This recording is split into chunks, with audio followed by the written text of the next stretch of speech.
ফেব্রুয়ারি যতই ঘনিয়ে আসছে, বাংলাদেশে আগামী নির্বাচনের চেহারাটা কেমন হবে সেটা যেন ধীরে ধীরে স্পষ্ট হয়ে যাচ্ছে।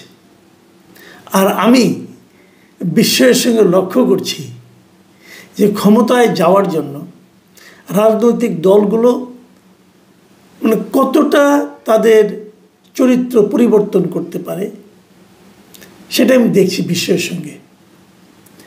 দেখুন, কয়েকটা ঘটনা বলি তাহলে বুঝতে পারবেন। কয়েকদিন আগে 4 তারিখে, আজকে 9 তারিখ, 5 দিন আগে উত্তরায় এই গণ আন্দোলনের সময় যে নিহত হয়েছিলেন মীর মাহফুজুর রহমান মুগ্ধ, তারই যমজ ভাই মীর মাহবুবুর রহমান স্নিগ্ধ, তিনি 4 তারিখে বিএনপিতে জয়েন করলেন। এবং বিএনপিতে সেই যোগদানের কালীন যে দৃশ্যটা আমরা দেখলাম, সেখানে বিএনপির মহাসচিব ছিলেন এবং অনলাইনে তারেক রহমান সাহেবও সেই দৃশ্যের সাক্ষী হয়েছেন এবং উনি সেখানে যোগ দিলেন। কোনো সন্দেহ নেই যে মীর মুগ্ধ যিনি মারা গিয়েছিলেন, তিনি আমাদের এই গণ আন্দোলনের একটা আইকনে পরিণত হয়েছিলেন। সবাই এই নামটা এখন জানেন, কিন্তু সেই নামের যে ব্যক্তি যিনি নিজের জীবন দিয়েছেন, তারই যমজ ভাই তিনিও কিন্তু একটা গুরুত্বপূর্ণ ক্যারেক্টার হয়ে দাঁড়িয়েছিলেন। এরপরে এই জুলাই ফাউন্ডেশনের উনি দায়িত্বেও ছিলেন কিছুদিন, তারপরে যা হোক পদত্যাগ করেছেন। কেন করেছেন এটা নিয়ে নানা কথা আছে, সে আলোচনায় আমি যাচ্ছি না।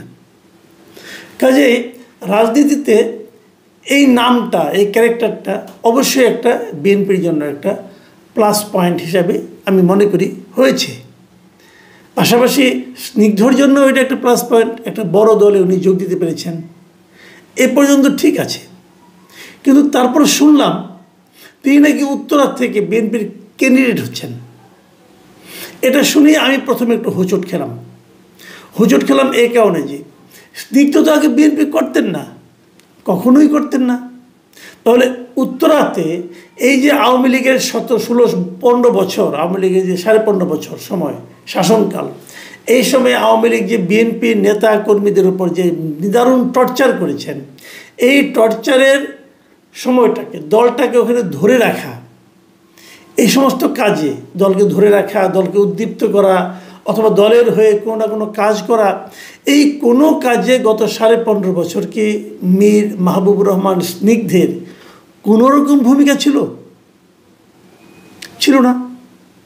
এখন যদি স্নিগ্ধ সামনে বিএনপির নমিনেশন পেয়ে যান, উনি নির্বাচিত হবেন এবং তখন কিন্তু এই এলাকায় বিএনপির যারা রাজনৈতিক নেতাকর্মী যারা আছেন, তারা কিন্তু স্নিগ্ধকে নেতা মেনেই কাজ করতে হবে।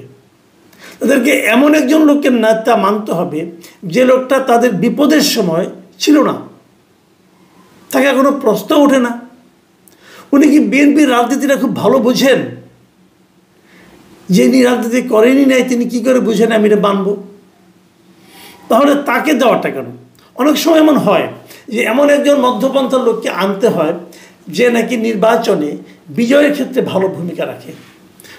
সন্দেহ নাই মীর স্নিগ্ধ এই সময় এরকম একটা ভালো ভূমিকা রাখতে পারবে, কারণ ওনার নামেরও একটা কিন্তু গুরুত্ব আছে। প্রশ্ন হচ্ছে, এখন কি নির্বাচনের মাঠ বিএনপির জন্য অতটা প্রতিদ্বন্দ্বিতামূলক? যদি স্নিগ্ধ এখানে নির্বাচনে লড়াই প্রার্থী না হন, তাহলে কি এখানে বিএনপি হেরে যাবে? হয়তো বলবেন বিএনপি লিডার সেরকম ভালো কেউ নাই, এটাও আমি বিশ্বাস করি না। বিএনপি লিডার ভালো অবশ্যই আছে, যাকে দেখা যাচ্ছে হয়তো তাকে নিয়ে আপনাদের আপত্তি আছে, সে হয়তো প্রচুর চাঁদাবাজি করেছে, অমুক করেছে, তমুক করেছে, তাকে দিয়েন না। ওখানে বিএনপির নিবেদিত প্রাণ কেউ না কেউ তো আছে, এত বড় দল থাকবে না? থাকবে। বরঞ্চ আপনারা যদি, যার প্রতি আপনাদের আপত্তি আছে, যদি এমন কেউ থাকে যে নাকি দলের বড় পদে আছে কিন্তু তার ভূমিকা এই সময় ভালো ছিল না, চাঁদাবাজির সঙ্গে জড়িয়ে গিয়েছিল, দখলদারিত্বের সঙ্গে জড়িয়ে গিয়েছিল, যদি এমন কেউ থাকে তাকে নমিনেশন দিয়েন না। বরঞ্চ তাকে দেখিয়ে দলের জন্য নিবেদিত প্রাণ সৎ এমন একজন বিএনপির কর্মীকে অথবা বিএনপির নেতাকে অথবা বিএনপির সমর্থককে তুলে নিয়ে আসেন, এদের তাকে মনোনয়ন দেন। তাতে কি হয়, চাঁদাবাজির যে কি শাস্তি সেটাও তারা বুঝতে পারে এবং বিএনপির দলের জন্য নিবেদিতভাবে কাজ করার কি মূল্যায়ন সেটাও লোকে বুঝতে পারে। কিন্তু যদি আপনার কোনোটা না করে সম্পূর্ণ বাইরের একজন লোককে এনে লটারি পাওয়ার মতো করে মনোনয়ন দিয়ে দেন, সেক্ষেত্রে কি হয়, কোনো মেসেজ কিন্তু কারো কাছে যায় না। দলের কেউ কিন্তু বুঝতে পারে না যে কী কারণে কি হয়ে গেল। তাদের এতদিনের যে ডেডিকেশন, তার কী মূল্যায়ন হলো, এটা কিন্তু দলের কেউ বুঝতে পারে না।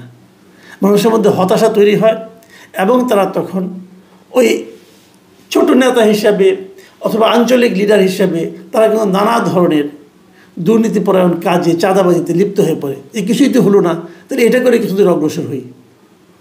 আমি মনে করি বাংলাদেশের যে এই যে আপনার দায়িত্বে যাওয়ার পরেই যে লুটপাটের একটা রাজনীতি শুরু হয়, তার বীজটা কিন্তু এভাবে বোনা হয়। তো এই প্রশ্নটা কিন্তু যখন থাকছে, যখন এই প্রশ্নটা নিয়ে আলোচনা চলছে, এর মধ্যে আমার সঙ্গে একাধিক লোকের আলোচনা হয়েছে এবং স্নিগ্ধও দেখলাম, উনি বললেন যদি ওনাকে সুযোগ দেওয়া হয় তাহলে উনি বিএনপির উত্তরা থেকে নির্বাচন করতে চান বিএনপির হয়ে। মানে উনিও মেন্টালি এক ধরনের প্রিপারেশন আছে এবং ওই এলাকায় বিএনপি এখনও কাউকে নমিনেশন দেয়নি।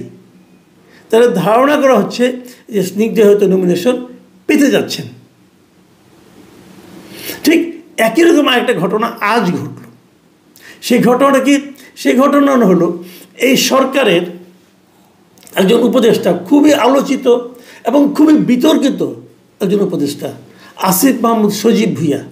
উনি আবার ছাত্র প্রতিনিধি হিসাবে কিন্তু এই ক্যাবিনেটে যুক্ত হয়েছেন।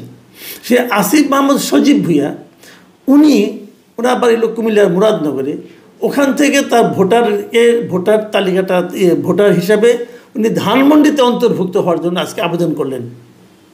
উনি ওখানে ভোটার থাকবেন না, ধানমন্ডি এলাকার ভোটার হবেন। উনি কি ধানমন্ডি এলাকায় থাকেন না? থাকেন না। উনি মুরাদনগরও থাকেন না, বাট ওটা গ্রামের বাড়ি, ওখানে ছিলেন একদিন।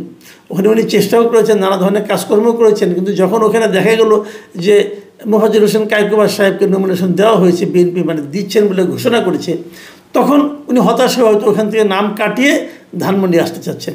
মুরাদনগরে ভোটার থাকলে যে ধানমন্ডিতে প্রার্থী হওয়া যাবে না তা কিন্তু নয়। কিন্তু আসিফ মাহমুদ সজীব ভুঁইয়া ব্যাখ্যা দিয়েছেন যে যেহেতু আমি ওখানে নির্বাচন করব না, আমি ঢাকায় নির্বাচন করব, অতএব আমার ভোটটা ওখানে নষ্ট করে লাভ কী। খুব স্বাভাবিক, খুব লজিক্যাল কথা কিন্তু। কারণ উনি যদি ঢাকায় প্রার্থী হন, উনি তো নির্বাচনের দিন এখানেই থাকবেন, তো উনি তো মুরাদনগরে যে ভোট দিতে পারবেন না, কিন্তু ভোটটা তো নষ্ট হবে ওখানে। দিস ইজ গুড ডিসিশন, আমার কোনো সন্দেহ নেই। কিন্তু আমার কথা হলো, আমি যতদূর জানি উনি থাকেন তেজগাঁও থানার দিকে, তো উনি তাহলে ধানমন্ডিতে এলেন কেন? ওখানে কিন্তু তেজগাঁওর ওখানে কিন্তু একজন প্রার্থী দিয়ে দিয়েছেন, বিএনপি দিয়ে দেওয়া হয়েছে, ধানমন্ডি এলাকায় দেয়নি কাউকে। তাহলে কি ধানমন্ডিতে উনি আসছেন এই কারণে যেখান থেকে উনি নমিনেশন নিতে চান, নির্বাচন করতে চান? হ্যাঁ, উনি নিজে ওটা বলেছেন যে উনি নির্বাচন করবেন। উনি একদম কনফার্ম করেছেন যে আমি নির্বাচন করব, এবং এটাও বলেছেন আপাতত সিদ্ধান্ত স্বতন্ত্রই করব, তারপরে দেখব কোন দলের সঙ্গে কোন দলে যেতে পারি, অথবা দলের সঙ্গে আমার সম্পর্ক হয়, তাহলে সেই দলের নমিনেশন নিয়ে আমি নির্বাচন করব। তাহলে আসিফ মাহমুদ সজীব ভুঁইয়া নির্বাচন করছেন, উনি ধানমন্ডি এলাকায় ভোটার হতে চেয়েছেন, অতএব উনি ধানমন্ডিতে ভোটার হবেন। কিন্তু কোন ঠিকানায় হবেন এখনও তো ওনার ধানমন্ডিতে কোনো ঠিকানা আছে বলে আমি জানি না। ধানমন্ডিতে থাকবেন ঠিক করেছেন, কিন্তু এগুলো বাসা ভাড়া করেছেন, তাহলে কোন ঠিকানা দিয়েছেন আমি এটাও জানি না, হয়তো খোঁজ দিলে জানা যাবে। তো উনি যখন ধানমন্ডি থেকে নির্বাচন করবেন ঠিক করেছেন, এমন একটা জায়গা থেকে করবেন বলে ঠিক করেছেন যেখানে বিএনপি এখনও কাউকে নমিনেশন দেয়নি। এখানে কিন্তু বিএনপির আমার বিবেচনায় খুবই ভালো ডেডিকেটেড দুজন প্রার্থী আছে, একজন ব্যারিস্টার অসীম, একজন শেখ রবিউল আলম রবি। দুইজনই যথেষ্ট পরিচিত এবং দুইজনেরই অনেক এখানে আপনার মানে গুরুত্বপূর্ণ ভূমিকা আছে দলকে টিকিয়ে রাখার জন্য, এবং দুইজনই অনেক দিন ধরে বিএনপি করেন, দুইজনই চমৎকার বলেন, দুইজনের সঙ্গে আমার ব্যক্তিগতভাবে পরিচয় আছে এবং দুইজনকে আমি অত্যন্ত ভালো মানুষ বলে জানি। তো এদের যে কোনো একজন বাদ পড়লে আমার মন খারাপ হতো। এখন যদি দুজনই বাদ পড়ে যান তাহলে কি হবে? আবার ফর্চুনেটলি আমি নিজেও ধানমন্ডি এলাকার ভোটার, আমি এলাকারই ভোটার, তাহলে আমাকে তো একজন ভোট দিতে হবে। আমি এই দুজনে যে কোনো একজনকে পেলে আমার মনে হতো না ভালো একজন ক্যান্ডিডেট পাওয়া গেছে। কিন্তু এখন যদি আমাকে আসিফ মাহমুদ সজীব ভুঁইয়াকে ভোট দিতে বলা হয়, আমি সেটা দেবো না ভাই, আমি আগেই বলে দিলাম। আমি দেবো না মানে কেন? কারণ ওনার আমি এত কর্মকাণ্ডের কথা শুনেছি, স্ক্যান্ডাল শুনেছি, দেখেছি, ওনার বিভিন্ন আচার আচরণের মাধ্যমে যে আচার আচরণের যে পরিচয় আমি পেয়েছি, আমার মনে হয় না যে আমি ওনাকে ভোট দিতে পারবো শেষ মুহূর্ত পর্যন্ত। আমি জানি না জামাতের প্রার্থীও আছে, সেটাও দেখবো কে প্রার্থী, আমার ঠিক খেয়াল নাই, হয়তো তাকেও দিতে পারি, কে জানে, অথবা কাউকে দিতে নাও পারি, কিছুই বলা যায় না। যাই হোক, তবে আমি মনে করি অনেকে হয়তো ভাবছেন যে তাহলে যেহেতু এটা এখনো ফাঁকা আছে, তাহলে এটা কি তাহলে আসিফ মাহমুদ সজীব ভূঁইয়ার জন্য ফাঁকা রাখা হয়েছে? এটা কিন্তু আসিফ মাহমুদ সজীব ভূঁইয়াকে সাংবাদিককে জিজ্ঞাসা করেছিলেন, উনি অস্বীকার করেছেন। উনি বলেছেন না, আমার সঙ্গে সেরকম কারোর সঙ্গে কোনো আলোচনা হয়নি, কাজেই আমার সঙ্গে কোনো আলোচনা হয়নি, অতএব আমি এটা বলছি না, কিন্তু আপাতত আমি স্বতন্ত্রভাবে নির্বাচন করব। কিন্তু ঢাকার মানুষকে জিজ্ঞাসা করেন, এই এলাকার ভোটারদেরকে জিজ্ঞাসা করেন, তারা সবাই কিন্তু একই কথা বলবেন যে ওনার জন্য ফাঁকা রাখা হয়েছিল।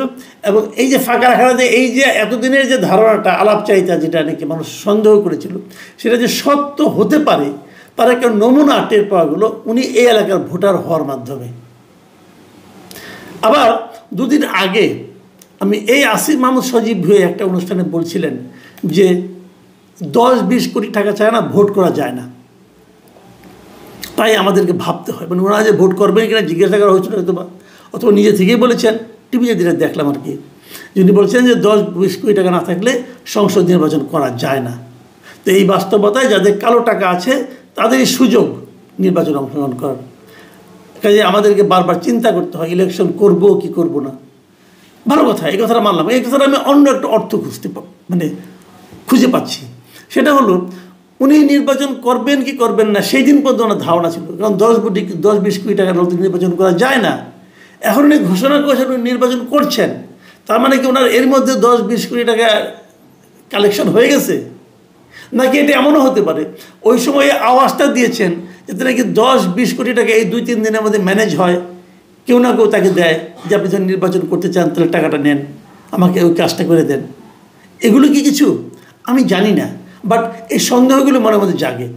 কিন্তু বটম লাইন হলো এই আলোচনার, আমি যেটা মনে করি রাজনৈতিক দলগুলোর সবসময় উচিত হবে দলের প্রতি যাদের ডেডিকেশনটা বেশি, যাদেরকে দিলে দলের সম্মান বৃদ্ধি হবে, তেমন কাউকে মনোনয়ন দেওয়া। এমন কাউকে মনোনয়ন দেওয়া ঠিক হবে না যার সঙ্গে অনেক অনেক স্ক্যান্ডাল জড়িয়ে আছে। তাহলে কি হয়, দলের ইমেজ নষ্ট হয় এবং লোকে ভাবে যে এই দলটা এরকম স্ক্যান্ডাল আছে, কেউ লোককে যখন নিয়ে আসছে তাহলে বোধহয় দল এগুলিকে এনজয় করে এবং দল বোধহয় নিজেরাও এগুলি করবে। আমি জানি না শেষ পর্যন্ত কী হবে, তবে আমরা এটা নিয়ে আমি অন্ততপক্ষে বেশ আগ্রহ নিয়ে অপেক্ষা করব যে উত্তরায় এবং ধানমন্ডিতে কী হয় এবং তার ব্যাখ্যাটা বিএনপির কাছ থেকে কী আসে। প্রিয় দর্শক, এখন এ পর্যন্ত।